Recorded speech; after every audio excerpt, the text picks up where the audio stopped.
73,000 people disappeared from New Zealand in 12 months. Not missing, not dead. They chose to leave. Forever. That's a fully loaded passenger jet taking off every single day filled with people who looked at their own country and said, "I'm done." But here's what the politicians won't tell you.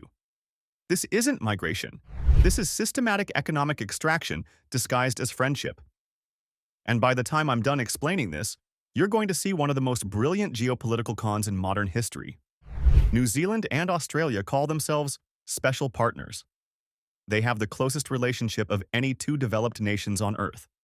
Closer than the US and Canada. Closer than European Union members. So close that a New Zealander can pack a bag, fly to Australia, get a job, buy a house, and start a life without any paperwork beyond a passport. Sounds beautiful, right? Like true brotherhood between nations? Wrong. What's actually happening is Australia has created the perfect system to legally strip mine New Zealand's most valuable resource, its people. And the genius of it is that New Zealand helps them do it. Think about this. Australia is 5 times larger. Their economy is 34% richer per person. They have better wages, better opportunities, better everything. Now, imagine you're 18 years old in Auckland. You want to study engineering. In New Zealand, you have limited options. Smaller universities, fewer cutting-edge programs, less research funding. But wait, you can study in Sydney or Melbourne at the exact same domestic student rate. Same price, better school, bigger network, more opportunities. What would you choose? This is where it gets sinister. Australia isn't just attracting New Zealand students, they're systematically harvesting them. New Zealand pays to educate these kids from age 5 to 18. Tax dollars funding their primary school, their high school, their development. Then right when that investment is about to pay off, right when they're about to enter university and become productive citizens, Australia swoops in and says, "Hey, study here instead." And these kids do. Why wouldn't they? So New Zealand loses them. But it gets worse. After 4 years of Australian university, these graduates have Australian friends, Australian connections, Australian job offers.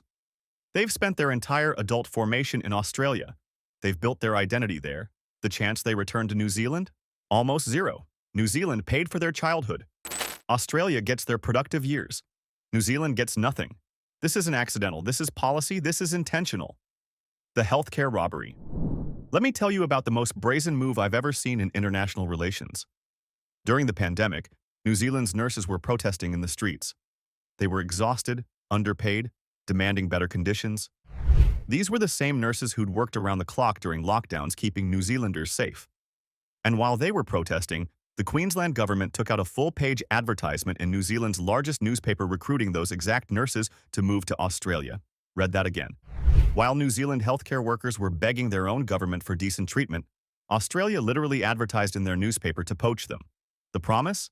Higher pay, better ratios, better conditions.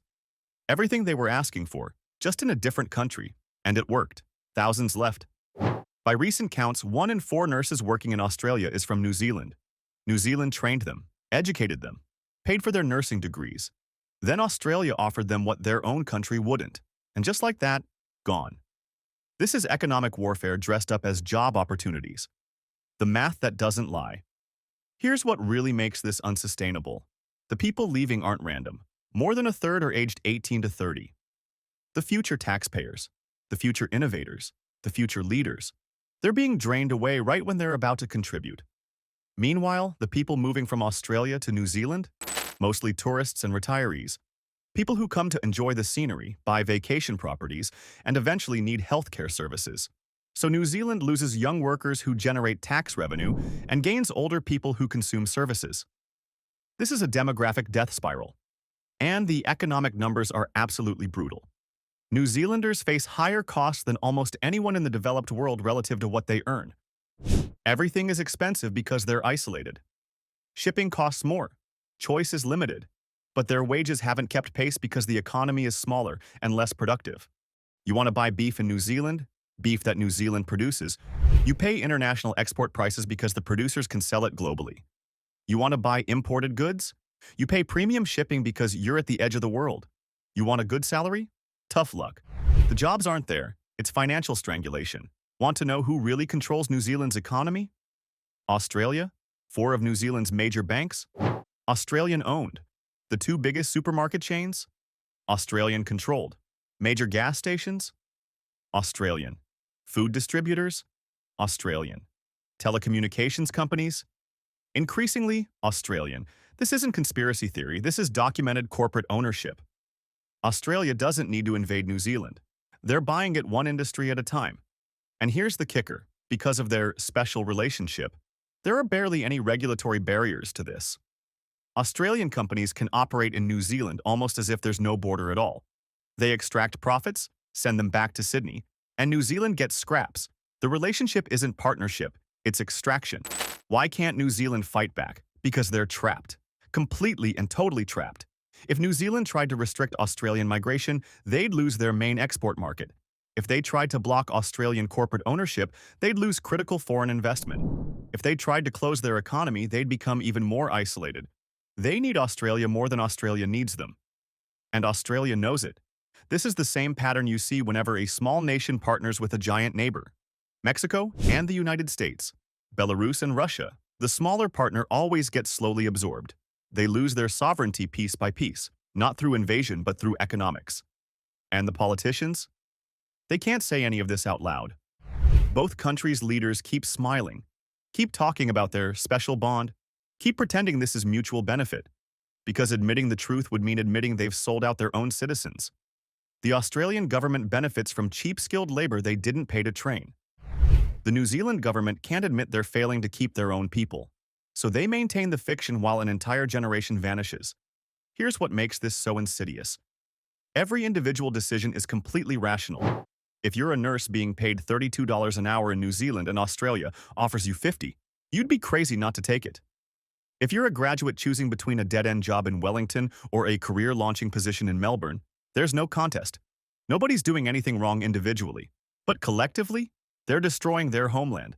Each person making a smart personal choice is contributing to national collapse. It's the tragedy of the commons playing out in real time across an entire country. And you can't blame them.